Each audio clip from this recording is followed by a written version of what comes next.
Respiratory physiology পড়তে গেলে আমাদের সবার ফার্স্টে যে দুটো ইম্পর্টেন্ট জিনিস পড়তে হবে সেটা হচ্ছে ফাংশনাল রেসিডুয়াল ক্যাপাসিটি আর একটা হচ্ছে ক্লোজিং ক্যাপাসিটি।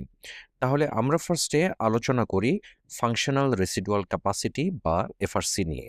ফার্স্টেই আমাদেরকে যে জিনিসটা বুঝতে হবে সেটা হচ্ছে এফআরসির simple definition. FRC simple definition হচ্ছে যে একটা নর্মাল এক্সপিরেটরি ব্রেথের পরে আমাদের লাংসে যে বাতাসটুকু থাকছে সেটাই হচ্ছে functional residual capacity. That means এটা কিন্তু কোনো আমি যে অনেক বেশি ফোর্সড ইন্সপিরেশন নিচ্ছি বা ফোর্সড এক্সপিরেশন নিচ্ছি, ব্যাপারটা সেটা না। ব্যাপারটা হচ্ছে যে একটা নর্মাল টাইডাল ব্রেথের পরে যখন যে আমরা টাইডাল ব্রেথটা 500 ml যে নর্মাল টাইডাল ব্রেথের পরে এক্সেল করছি, তারপরে আমার লাংসে যা থাকছে, তাহলে তারপরে আমাদের লাংসে থাকে দুইটা ভলিউম। একটা হচ্ছে এক্সপিরেটরি রিজার্ভ ভলিউম আর একটা হচ্ছে রেসিডুয়াল ভলিউম। তাহলে এই এক্সপিরেটরি রিজার্ভ ভলিউম যেটা 1500 ml, আরেকটা হচ্ছে রেসিডুয়াল ভলিউম যেটাও 1500 ml, এই দুটো মিলেই তৈরি হবে হচ্ছে এফআরসি। তার মানে এফআরসি হচ্ছে যখন আমরা নর্মাল কন্ডিশনে থাকছি, যখন আমরা এক্সহেল করে ফেলেছি ইন নর্মাল টাইডাল ব্রিদিং, তারপরে যে বাতাসটুকু অ্যাজ এ অক্সিজেন রিজার্ভ হিসেবে থাকছে সেটাই হচ্ছে এফআরসি।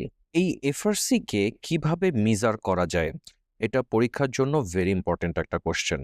এবং যে কোনো লাং ভলিউম এবং লাং ক্যাপাসিটি কিভাবে মেজার করা যায় এটা সাধারণত পরীক্ষার একটা হাই ইল্ড কোশ্চেন হিসেবে সাধারণত থাকে এবং আপনাকে বিবেচনা করতে হবে। তাহলে এফআরসি মেজারমেন্টের সময় আমাদেরকে ফার্স্টে খেয়াল রাখতে হবে যে এটা কিভাবে তৈরি হচ্ছে। FRC equal to expiratory reserve volume and residual volume. এখন রেসিডুয়াল ভলিউম এইটা কিন্তু খুব সহজে মেজার করা যায় না এবং ডিরেক্ট কোনো মেথডে এইটা মেজার করা যায় না। দ্যাট মিনস আমাদেরকে এফআরসি মেজার করতে গেলে অবশ্যই ইনডিরেক্ট মেথড ইউজ করতে হবে। এবং যে সমস্ত ক্যাপাসিটি যেগুলো আছে, লাং ক্যাপাসিটির যে ভেরিয়েবলসগুলো আছে, সেগুলো যখনই আপনি মেজার করতে যাবেন তখন আপনাকে এই রেসিডুয়াল ভলিউমের জিনিসটা চিন্তা করতে হবে। যে সমস্ত ক্যাপাসিটির ভিতরে রেসিডুয়াল ভলিউম আছে সেটা কি কি, সেটা হচ্ছে এফআরসি এবং টোটাল লাং ক্যাপাসিটি। তো এফআরসি এবং টোটাল লাং ক্যাপাসিটিটা কিন্তু আপনার স্পাইরোমেট্রি দিয়ে মেজার করা যাবে না। তাহলে এইটা ইনডিরেক্ট মেথডে মেজার করতে হবে, that is multiple breath nitrogen wash out. এটা কিন্তু সিঙ্গেল ব্রেথ না, multiple breath nitrogen wash out. আরেকটা হচ্ছে হিলিয়াম ডাইলিউশন মেথড এবং এরপরে হচ্ছে বডি প্লেথিসমোগ্রাফি। এখন হিলিয়াম ডাইলিউশন মেথড এবং multiple breath nitrogen wash out method এগুলো ওকে, বাট এগুলোর কিছু ঝামেলা আছে। যে যখন বডিতে এয়ার ট্র্যাপিং থাকে, লাইক সিওপিডি লাইক কন্ডিশন, সেই কন্ডিশনে কিন্তু এই দুটো মেথড দিয়ে ঠিকমতো এফআরসি অথবা টোটাল লাং ক্যাপাসিটি মেজার করা যাবে না। সেক্ষেত্রে বেস্ট মেথডটা হচ্ছে বডি প্লেথিসমোগ্রাফি। এখানে অবশ্যই আপনাকে খেয়াল রাখতে হবে যে স্পাইরোমেট্রি দিয়ে কি কি মেজার করা যায় আর স্পাইরোমেট্রি দিয়ে কি কি মেজার করা যায় না। আমরা কিছুক্ষণ আগে বললাম যার ভিতরে রেসিডুয়াল ভলিউম থাকবে, যে ক্যাপাসিটি ক্যালকুলেশনের ভিতরে রেসিডুয়াল ভলিউম থাকবে, সেইটা স্পাইরোমেট্রি দিয়ে মেজার করা পসিবল না। হিলিয়াম ডাইলিউশন মেথড যেটা, সেটা আসলে কিভাবে কাজ করছে। হিলিয়াম হচ্ছে একটা ইনার্ট গ্যাস এবং এইটা সাধারণত যে ব্যারিয়ার, অ্যালভিওলার ব্যারিয়ার, সেই ব্যারিয়ারটা ক্রস করতে পারে না। এবং যে হিলিয়ামটা আমরা ইনহেল করছি সেই পরিমাণ হিলিয়ামই এক্সেল হওয়ার কথা। এখন যখন আপনি ইনহেল করলেন, তারপরে যখন বডিতে এটা ইকুইলিব্রিয়াম কন্ডিশন তৈরি হলো, এই ইকুইলিব্রিয়াম কন্ডিশনের জন্য কিছুক্ষণ ইনহেলেশন এবং এক্সেলেশন করতে হয় যাতে লাংসের পুরো জায়গাটাতে হিলিয়ামটা ছড়িয়ে পড়ে। এরপরে এক্সহেলড হিলিয়ামের পরিমাণটা এটা দেখা হয়। তাহলে ইনিশিয়াল যে পরিমাণে ইনহেল করা হয়েছিল আর যে পরিমাণে এক্সহেল হলো, তার বিয়োগফলের মাধ্যমেই, মানে যেটা রিটেন করেছে বডিতে, কিন্তু সেটা কিন্তু ব্যারিয়ার ক্রস করেনি, অ্যালভিওলার ব্যারিয়ার ক্রস করেনি, এভাবেই এফআরসিটা ক্যালকুলেট করা হয়। এখন দেখেন সিওপিডিতে কি হবে।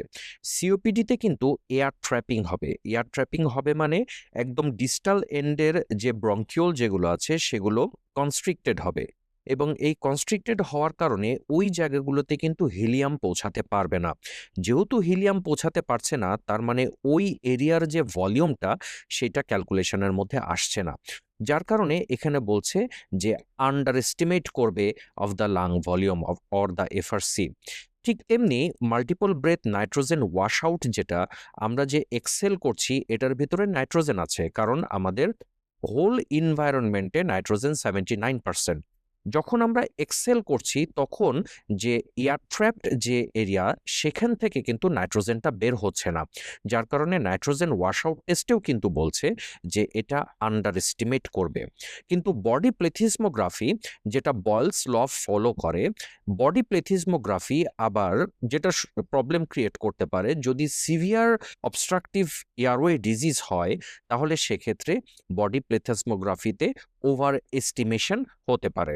ফিজিওলজিক্যাল বেসিস অফ এফআরসি হচ্ছে যে এই সময়টা আমাদের লাংসের রিকয়েল ফোর্স, যেটা that means elastic recoil of lung tissue, যেটা লাং প্যারেনকাইমার ভিতরের দিকের force, elastic recoil force of lung tissue, এইটা is equal to elastic recoil force of chest wall, যেটা বাইরের দিকে। তার মানে ভিতরের ফোর্স এবং বাইরের ফোর্স যখন একটা ইকুয়াল পয়েন্টে আসে, সেই সময় লাংসের ভিতরে যে এয়ার থাকে এটাই হচ্ছে এফআরসি। দ্যাট মিন্স এফআরসির সময় লাংস একটা ইকুইলিব্রিয়াম পয়েন্টে থাকে।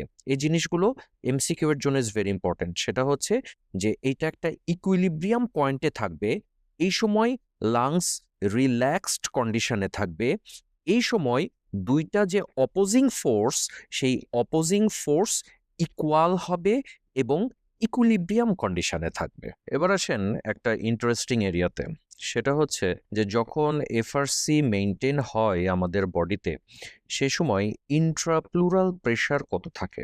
ইন্ট্রাপ্লুরাল প্রেশার একটা নেগেটিভ প্রেশার, সাধারণত এটা একটা নেগেটিভ প্রেশার, কারণ চেস্ট ওয়ালটা বাইরের দিকে পুল করছে আর আমাদের লাং প্যারেনকাইমাটা এটা ভিতরের দিকে পুল করছে, যার কারণে এটা একটা নেগেটিভ প্রেশার। তো সাধারণত এফআরসিতে যখন ইকুইলিব্রিয়াম কন্ডিশনে থাকে সেই সময় কিন্তু interpleural pressure -5 centimetre of water, that means negative. That is very very important. এখন থেকে যে জিনিসগুলো বলবো সেই জিনিসগুলো পরীক্ষাতে ডিফিকাল্ট কোশ্চেন হলে চলে আসতে পারে, ভেরি ইম্পর্টেন্ট, কারণ এগুলো কনফিউজিং। আচ্ছা, তো এই ইন্টারপ্লুরাল প্রেশারটা এটা কিন্তু হোল লাং ফিল্ড জুড়ে যে সবসময় সমান থাকছে ব্যাপারটা মোটেই তা না। লাং ফিল্ডের উপরের দিকে, দ্যাট মিনস অ্যাপেক্সের দিকে, আমাদের ইন্ট্রাপ্লুরাল প্রেশার যেটা সেটা -10 সেন্টিমিটার অফ ওয়াটার, আর বেজের দিকে যেখানে গ্র্যাভিটির কারণে হোল লাং প্যারেনকাইমা যেটা সেটা পুল হয়ে আসছে, সেখানে ইন্ট্রাপ্লুরাল প্রেশার কিন্তু একটু কম, সেটা হচ্ছে -3 সেন্টিমিটার অফ ওয়াটার। এখন এই -10 সেন্টিমিটার অফ ওয়াটার হওয়ার কারণে প্রবলেম না, যে জিনিসটা হয় সেটা হচ্ছে অ্যাপেক্সের অ্যালভিওলাইগুলা অনেক বেশি স্ট্রেসড ওপেন থাকে, আর -3 সেন্টিমিটার অ্যাট দ্য বেজে এখানে যেটা হয় সেখানে অ্যালভিওলাইগুলা কিছুটা ক্লোজড কন্ডিশনে থাকে, কারণ ওখানে ইন্ট্রাপ্লুরাল প্রেশার যেটা সেটা কম, সেই জন্য টান পুলিং ক্যাপাসিটি যেটা সেটা কম, যার কারণে ওখানকার অ্যালভিওলাইগুলো কিছুটা কলাপসড কন্ডিশনে থাকে, আর অ্যাপেক্সের অ্যালভিওলাইগুলো ওভার স্ট্রেসড কন্ডিশনে থাকে। বাট মেইন যে জিনিসটা আপনাকে খেয়াল রাখতে হবে সেটা হচ্ছে যে at the FRC intrapleural pressure overall, মানে at the mid level -5 centimetre of water, at the apex -10 centimetre of water, এবং অ্যাট দ্য বেজ সেটা 2.5 থেকে 3 সেন্টিমিটার অফ ওয়াটার।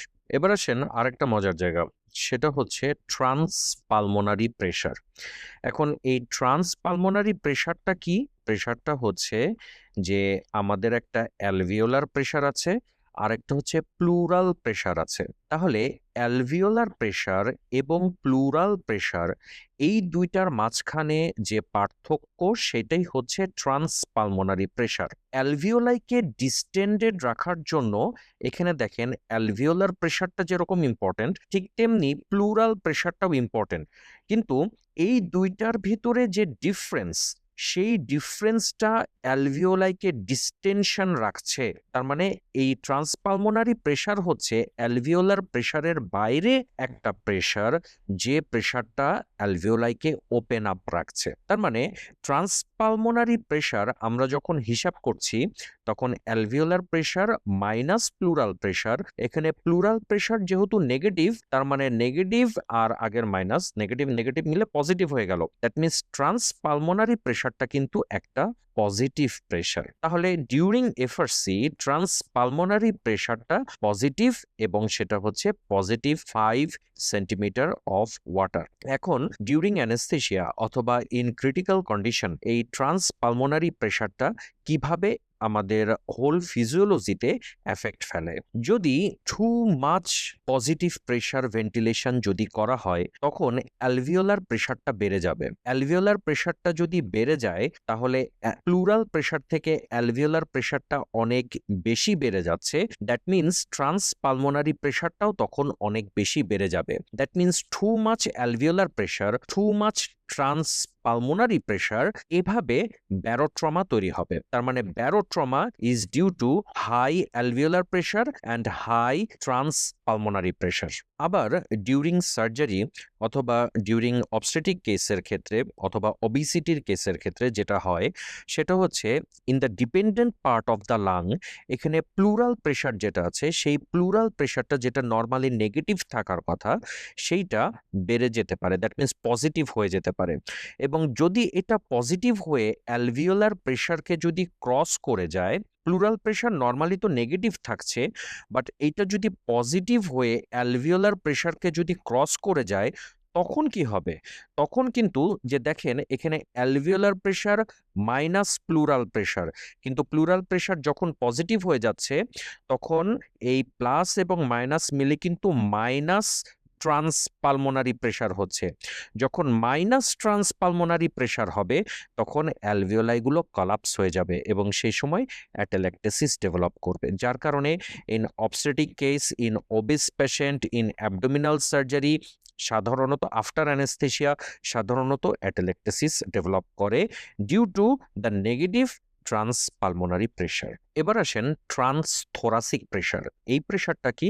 যে চেস্ট ওয়ালের উপরে যে প্রেশারটা পড়ছে। এখন এটার ক্যালকুলেশনটা কি? চেস্ট ওয়ালের উপর প্রেশার পড়ছে তার ক্যালকুলেশনটা হচ্ছে যে প্লুরাল প্রেশার এবং তার সাথে অ্যাটমসফিয়ারিক প্রেশারের ভিতরে যে পার্থক্য, যদি প্রেশারটা যদি বেশি হয় থোরাসিক চেস্ট ওয়ালের উপরে তাহলে চেস্ট ওয়াল কিন্তু ভিতরের দিকে কলাপস করবে, তাই না? কিন্তু চেস্ট ওয়ালটা একটা নির্দিষ্ট এরিয়াতে একটা আছে যেটা ভিতরের দিকে কলাপস করছে না, কিন্তু চেস্ট ওয়ালের টেন্ডেন্সি হচ্ছে বাইরের দিকে যাওয়া। তাহলে চেস্ট ওয়ালের উপরে যে প্রেশারটা সেটাই হচ্ছে ট্রান্সথোরাসিক প্রেশার। এটা হচ্ছে plural pressure minus atmospheric pressure.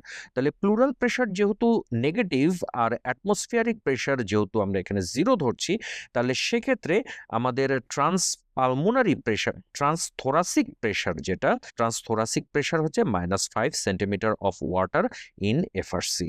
এবং এখানে একটা ইম্পর্টেন্ট ব্যাপার আছে, সেটা হচ্ছে যে এই ট্রান্সথোরাসিক প্রেশারটা নেগেটিভ হওয়া is very important to maintain the FRC. কিন্তু যদি আমরা ওবিসিটি অথবা প্রেগনেন্সির কথা যদি চিন্তা করি সেই সময় due to increase of the abdominal content এবং প্রেশার সেই সময় কিন্তু প্লুরাল প্রেশারটা পজিটিভ এর দিকে টার্ন নেয়। যদি প্লুরাল প্রেশার পজিটিভের দিকে টার্ন নেয় তখন কিন্তু ট্রান্সথোরাসিক প্রেশারটা ধীরে ধীরে পজিটিভ যদি হয়ে যায় তখন সেটা এফআরসির উপর একটা ডিরেক্ট ইফেক্ট ফেলবে এবং এফআরসি তখন কমে যাবে।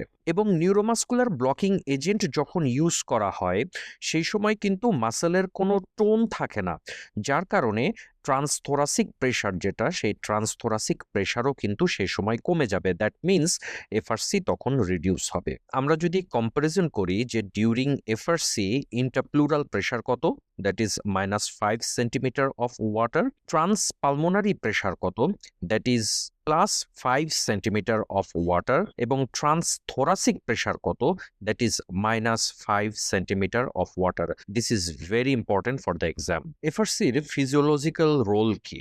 ফার্স্ট রোল হচ্ছে এটা একটা অক্সিজেন রিজার্ভার হিসেবে কাজ করে। দ্যাট মিনস একটা বাফারিং সিস্টেম হিসেবে কাজ করে। বাফারিং মানে কি, যে কোনো সমস্যায় সে একটা সাপ্লাই দিবে, একটা কম্পেনসেটরি মেকানিজম হিসেবে কাজ করবে। যেমন মনে করেন যে আপনি যখন ইন্সপিরেশন নিচ্ছেন তখন কিন্তু আপনি অক্সিজেন নিচ্ছেন এবং সেই সময় অক্সিজেন আপনার বডিতে যাচ্ছে। তো আপনি যখন এক্সপিরেশন করছেন সেই সময় তো অক্সিজেন বের করে দিচ্ছেন, তাহলে সেই সময় বডি কোথায় অক্সিজেন পাবে? সেই সময় কিন্তু পালমোনারি ব্লাড ফ্লো তো ঠিকই হচ্ছে, তার মানে কি সেই সময় ওই ব্লাডটুকু অক্সিজেন পাবে না? জিনিসটা হচ্ছে এখানেই যে এই জায়গাতেই এফআরসি একটা বাফারিং মেকানিজম হিসেবে কাজ করে, যে বডি কন্টিনিউয়াস অক্সিজেন পেতে থাকবে এবং পালমোনারি যে oxygen pressure PaO2, pulmonary alveolar oxygen pressure, এটা সবসময় কনস্ট্যান্ট থাকবে এবং এটা সে মেনটেইন করবে। এরপরে আসেন prevention of atelectasis. That means FRC maintain করা মানে হচ্ছে যে আমাদের লাংসে একটা রেস্টিং ভলিউম মেনটেইন করা, যে রেস্টিং ভলিউমে অ্যালভিওলাইগুলো ওপেন থাকবে। অ্যালভিওলাইগুলোকে বারবার ওপেন এবং ক্লোজ এই ধরনের সিচুয়েশনের ভিতর পড়তে হবে না। যখনই ওপেন এবং ক্লোজ সিচুয়েশনের ভিতরে পড়তে হয় সেই সময় কিন্তু অ্যালভিওলাইগুলো বারবার ওপেন করতে গেলে অনেক ওয়ার্ক অফ ব্রিদিং বেড়ে যায় এবং অ্যালভিওলার অ্যাটেল্যাক্টেসিস ডেভেলপ করার পসিবিলিটি থাকে। That means FRC will prevent the অ্যাটেল্যাক্টেসিস।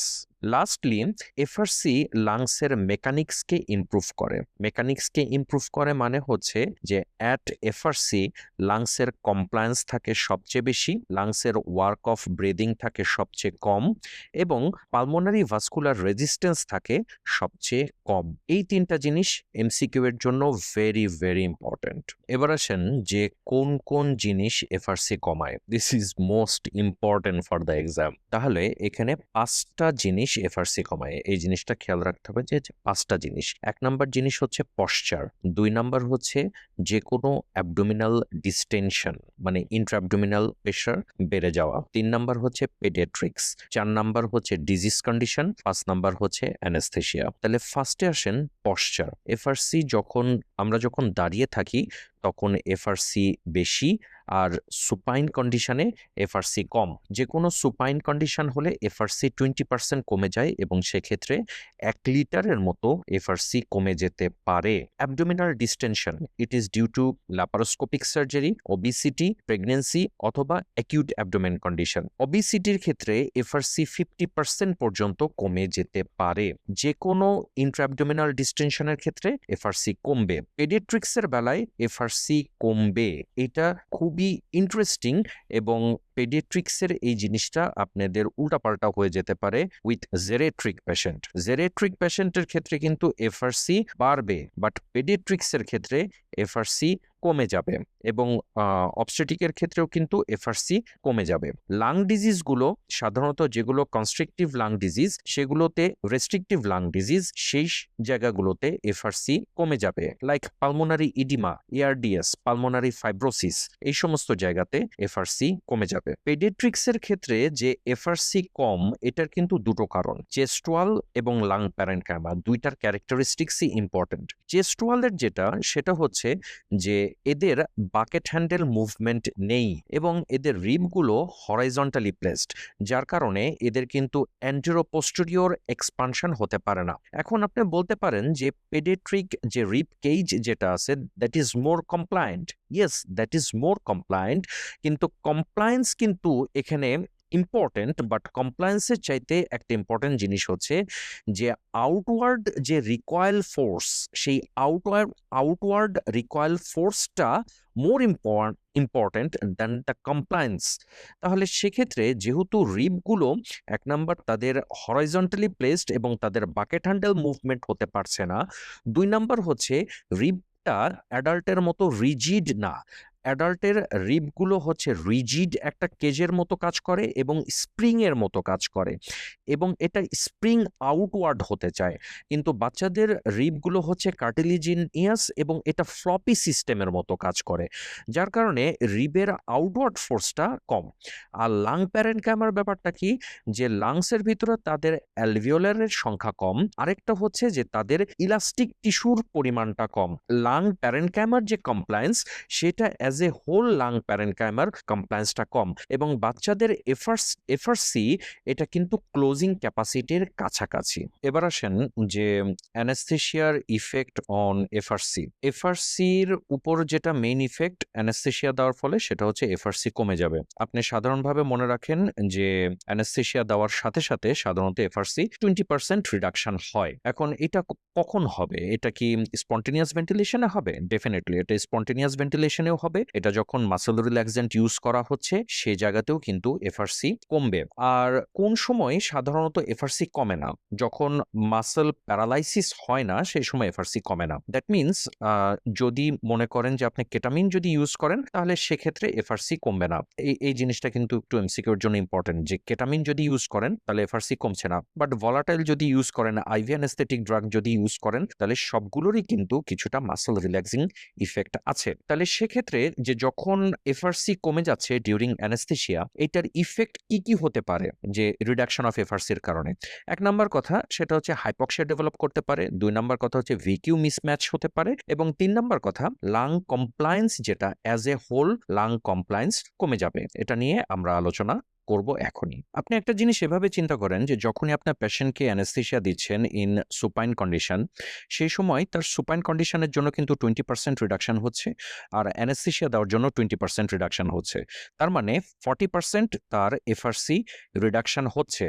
এর আগে আমরা যেটা বললাম যে 20% অ্যানেস্থেশিয়া দিলে 20% এফআরসি রিডাকশন হয়, সেটা হচ্ছে সুপাইন ভ্যালু থেকে 20% এফআরসি রিডাকশন হয়। বাট অ্যাজ এ হোল যদি বলা হয় যে একটা পেশেন্টকে অ্যানেস্থেশিয়া দিলে কত পার্সেন্ট রিডাকশন হবে, সেটা কিন্তু 40% এফআরসি রিডাকশন হবে। এটা কিন্তু একটু খেয়াল রাখতে হবে। তাহলে একটা বার্নিং কোশ্চেন চলে আসে যে অ্যানেস্থেশিয়া দিলে কিভাবে এই এফআরসিটা কমছে?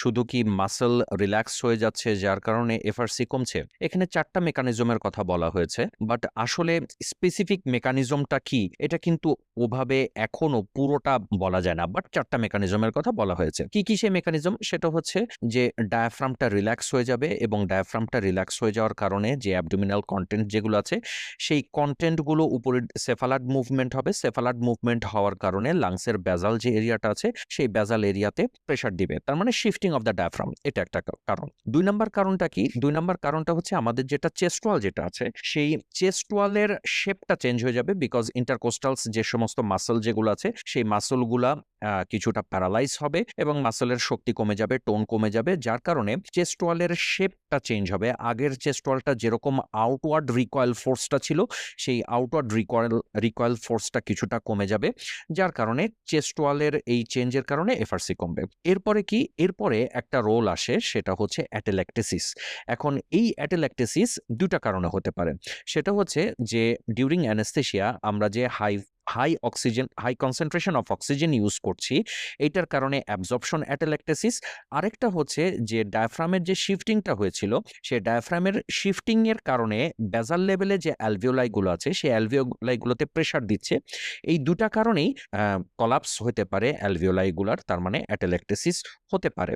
আর 4 নাম্বার কারণটা হচ্ছে অ্যানেস্থেশিয়া দেওয়ার সাথে সাথে যখন আমাদের থোরাসিক টোনটা যখন কমে গেল এবং তার সাথে সাথে পালমোনারি ভেসোডাইলেটেশন যেটা হলো, সেটার কারণে লাংসের আশেপাশে মানে ইন হোল থোরাসিক ক্যাভিটিতে প্রচুর পরিমাণে ব্লাড ভলিউম এসে অ্যাকুমুলেট করবে, যার কারণে ওইটা অ্যালভিওলাইগুলোকে চাপ দিবে, অ্যালভিওলার ভলিউমটা কিছুটা কমবে। তার মানে এই 4টা কারণে অ্যাজ এ হোল অ্যালভিওলাইয়ের উপরে প্রেসারটা বাড়বে, এই প্রেসার বাড়ার কারণে এফআরসিটা কমে যাবে। সো এই 4টা কারণ একটু খেয়াল রাখতে হবে। সেটা কি? যে শিফটিং অফ দ্য ডায়াফ্রাম, তারপর হচ্ছে change of the shape of the chest wall, absorption atelectasis, আরেকটা হচ্ছে যে ইনক্রিজ ইন্ট্রাথোরাসিক ভলিউম। কোন কোন ক্ষেত্রে এফআরসির এই রিডাকশনটা অনেক বেশি পরিমাণে হতে পারে? এর আগে আমরা পড়ে আসছি যে কোন কোন ফ্যাক্টর এফআরসি কমায়। দ্যাট মিনস ওই ফ্যাক্টরগুলোই মেইনলি এখানে কাজ করবে। তার মানে অবিসিটি, অবস্টেটিক অবিসিটি, তারপর তার মানে অবেসিটি, প্রেগনেন্সি এবং হচ্ছে সার্জিক্যাল পজিশন অথবা কি ধরনের সার্জিক্যাল হচ্ছে। ট্রেন্ডেলিংবার্গ পজিশন যখন করা হবে, সেই ট্রেন্ডেলিংবার্গ পজিশন যখন করা হবে তখন আলটিমেটলি ডায়াফ্রামের উপর প্রেশার পড়বে। নিউমোপেরিটোনিয়াম যখন করা হবে তখন আলটিমেটলি ডায়াফ্রামের উপর প্রেশার পড়বে। দ্যাট মিনস এফআরসি কমবে। এখানে একটা জিনিস খেয়াল রাখতে হবে, সেটা হচ্ছে এইজের ব্যাপারটা। যখন পেডিয়াট্রিক এইজে যখন থাকে তখন কিন্তু ওই পেশেন্টের এফআরসি কম এবং ক্লোজিং ক্যাপাসিটিও কম। যখন জেরিয়াট্রিক গ্রুপে হয় তখন এফআরসি কম কিন্তু ক্লোজিং ক্যাপাসিটিটা বেশি। এই জিনিসটা একটু খেয়াল রাখতে হবে যে জেরিয়াট্রিক পেশেন্টের ক্লোজিং ক্যাপাসিটিটা অনেক বেশি বেড়ে যায় এবং এফআরসি কে ক্রস করে যায়, আর ইয়াং পেশেন্টের ক্লোজিং ক্যাপাসিটিটা ঠিক থাকে কিন্তু এফআরসিটা কম থাকে। This is very important. এফআরসির এই জিনিসটার আসলে ক্লিনিক্যাল ইম্পর্টেন্স কি? আমরা তো সবসময় বলি যে এফআরসি কম থাকলে তার র্যাপিড ডিস্যাচুরেশন হবে, কিন্তু যে দুইটা জিনিস এক্সট্রা জিনিস আমাদেরকে আলাদাভাবে মনে রাখতে হবে, সেটা হচ্ছে এফআরসি যদি কম থাকে তাহলে পেশেন্টের ভিকিউ মিসম্যাচ হবে, এক নাম্বার। আর দুই নাম্বার হচ্ছে পেশেন্টের লাং কমপ্লায়েন্স কমে যাবে। এই দুটার এক্সপ্লেনেশন বলছি যে এফআরসি কম মানে আমাদের ওই জায়গাতে অক্সিজেনের পরিমাণ কম বা অ্যালভিওলার ভলিউম কম, দ্যাট মিনস ভেন্টিলেশন কম, কিন্তু পারফিউশন কিন্তু ঠিক হচ্ছে। এখন যে ভিকিউ মিসম্যাচটা হচ্ছে, আপনি চিন্তা করেন যে পারফিউশন ঠিক হচ্ছে, তার মানে রাইট সাইডের ব্লাড যেটা সেটা লেফট সাইডে ঠিকই চলে যাচ্ছে but without oxygenation. That means এখানে আসলে শান্টটা বেশি হবে। তার মানে এফআরসি কম মানে শান্ট বাড়বে বেশি, ভিকিউ মিসম্যাচ এখানে শান্ট হবে বেশি। আর কমপ্লায়েন্সটা কম মানে হচ্ছে যে লাংসের বেজে যে জায়গাতে আপনার লাং ভলিউম কম এবং অ্যালভিওলাইগুলো কলাপস হয়ে যাচ্ছে, সেই অ্যালভিওলাইগুলো ওপেন করতে কিন্তু ওয়ার্ক অফ ব্রিদিংটা অনেক বেড়ে যাবে, যার কারণে পোস্ট অপারেটিভ পিরিয়ডে যাদের এফআরসি কম থাকে, বিশেষ করে অবস্টেটিক, তারপর জেরিয়াট্রিক অ্যান্ড পেডিয়াট্রিক, এই সমস্ত পেশেন্টের যদি ডিস্যাচুরেট করে, তাদের স্যাচুরেশনটা বাড়াইতে আমাদেরকে অনেক বেশি পরিশ্রম করতে হয়। তাদের স্যাচুরেশন গ্র্যাজুয়ালি বাড়ে এবং তাদের যে পজিটিভ প্রেশার যে ভেন্টিলেশন দেওয়া হয়, তাদের মোস্ট অফ দ্য কেসেসে পিক প্রেশার কিন্তু বেশি থাকে, কারণ ওই অ্যালভিওলাইগুলোকে আমাদেরকে ওপেন করতে হয়। এইটা একটা প্রবলেম যে লাং কমপ্লায়েন্স তখন কমে যায়। তাহলে এই এফআরসিটাকে আমরা কিভাবে বাড়াতে পারি? এফআরসিটাকে আমরা তিনটা ভাগে মেইনলি বাড়াতে পারি, বাট এখানে পিপ একটা ভেরি ইম্পর্টেন্ট একটা জিনিস। পিপটা হচ্ছে মেইন থেরাপিউটিক জিনিস। তাহলে আমরা কিভাবে বাড়াতে পারি? আমরা অক্সিজেনেশন দিয়ে বাড়াতে পারি, আমরা পিপ দিয়ে বাড়াতে পারি, আমরা রিক্রুটমেন্ট ম্যানুভার দিয়ে বাড়াতে পারি। এই তিনটা জিনিস দিয়ে আমরা এফআরসিটাকে বাড়াতে পারি। আরেকটা হচ্ছে পজিশন। আমরা যদি রিভার্স ট্রেন্ডেলিংবার্গ করি তাহলে সেক্ষেত্রে এফআরসি বাড়বে। তাহলে পিপটা একটা নিউমেটিক স্প্লিন্ট হিসেবে কাজ করছে এবং এই নিউমেটিক স্প্লিন্ট হিসেবে যখন কাজ করছে তখন এফআরসিটাকে বাড়ছে এবং এফআরসিটা ক্লোজিং ক্যাপাসিটি, যেহেতু আপনার অ্যালভিওলার ভিতরে তখন প্রেসার বাড়ছে, সেইটার কারণে এফআরসি বাড়ছে এবং সে কিন্তু ক্লোজিং ক্যাপাসিটিকে ক্রস করে যাচ্ছে। এই যে জেরিয়াট্রিক পেশেন্ট আমরা যেটা দেখলাম যে এফআরসি ঠিক মানে কমছে ঠিক আছে, বাট ক্লোজিং ক্যাপাসিটি অনেক বেড়ে যাচ্ছে, যেটা জেরিয়াট্রিকে কিছুক্ষণ আগে আমরা দেখলাম। যখন আপনি পিপ দিচ্ছেন তখন এফআরসিটা বেড়ে সে তখন ক্লোজিং ক্যাপাসিটিটাকে ক্রস করবে। আমাদের এখানে মূল উদ্দেশ্য হচ্ছে যে ক্লোজিং ক্যাপাসিটি থেকে এফআরসি অবশ্যই বেশি হতে হবে। আমরা কিছুক্ষণ আগে বললাম যে ক্লোজিং ক্যাপাসিটির কথা। ক্লোজিং ক্যাপাসিটিটা আসলে কি? ক্লোজিং ক্যাপাসিটিটা হচ্ছে এটা এমন একটা ভলিউম যে ভলিউমে লাং ভলিউমটা নামলে তারপর থেকে অ্যালভিওলাইগুলো কলাপস হওয়া শুরু করে। দ্যাট মিনস এটা আসলে রেসিডুয়াল ভলিউমের পরবর্তীতে শুরু হয় যেটা। এখন মূল টার্গেট হচ্ছে যে এই ক্লোজিং ক্যাপাসিটি এটা আমাদের লাংসের একটা ইন্ট্রিনসিক একটা ক্যারেক্টারিস্টিক্স। এফআরসির মতোই এটা একটা লাংসের একটা ইন্ট্রিনসিক একটা ক্যারেক্টারিস্টিক্স, কারণ লাংস সবসময় ভিতরের দিকে আসতে চায়। তাহলে আমাদের টার্গেট হচ্ছে এবং নর্মাল ফিজিওলজি হচ্ছে এফআরসি অলওয়েজ ক্লোজিং ক্যাপাসিটি থেকে বেশি থাকবে এবং সে যখন এফআরসি বেশি থাকবে তখন এয়ারওয়ে এবং অ্যালভিওলাই যেগুলো আছে এবং স্মল এয়ারওয়ে, ব্রঙ্কা এবং ব্রঙ্কিউলস যেগুলো আছে সেগুলো তখন ওপেন থাকবে। যদি ক্লোজিং ক্যাপাসিটি বেড়ে যায় এফআরসির চাইতে তাহলে কি হবে? তাহলে ভিকিউ মিসম্যাচ হবে, শান্টিং হবে এবং আলটিমেটলি হাইপক্সিয়া হবে। ক্লোজিং ক্যাপাসিটি নিয়ে আমাদের আরেকটা বিস্তারিত ক্লাস আছে। তাহলে কোনো একটা পেশেন্টের যদি এফআরসি যদি কম থাকে তাহলে তাহলে অ্যানেস্থেসিয়া দিতে যাওয়ার সময় আমরা কি স্ট্র্যাটেজি ফলো করব? আমাদেরকে 4টে স্ট্র্যাটেজি ফলো করতে হবে।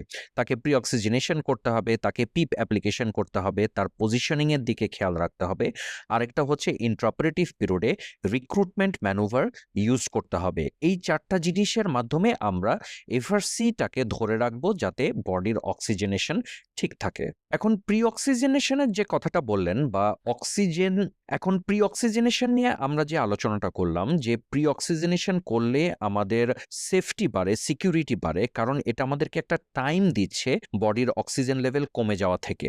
তো নর্মালি আমাদের বডিতে যে ভলিউম অফ অক্সিজেন আছে সেটা দিয়ে 2 থেকে 3 মিনিট ম্যাক্সিমাম বডির অক্সিজেনেশন মেনটেন হতে পারে। এই জন্যই তো আমরা প্রি অক্সিজেনেশন করি, যাতে আমাদের টাইমটা বাড়ে, 8 থেকে 10 মিনিট আমরা যাতে পাই। এখন যখন আমরা 100% অক্সিজেন দিয়ে প্রি অক্সিজেনেশন করছি, এইটা আমরা আসলে কি করি? আমরা করি ডিনাইট্রোজেনেশন করি।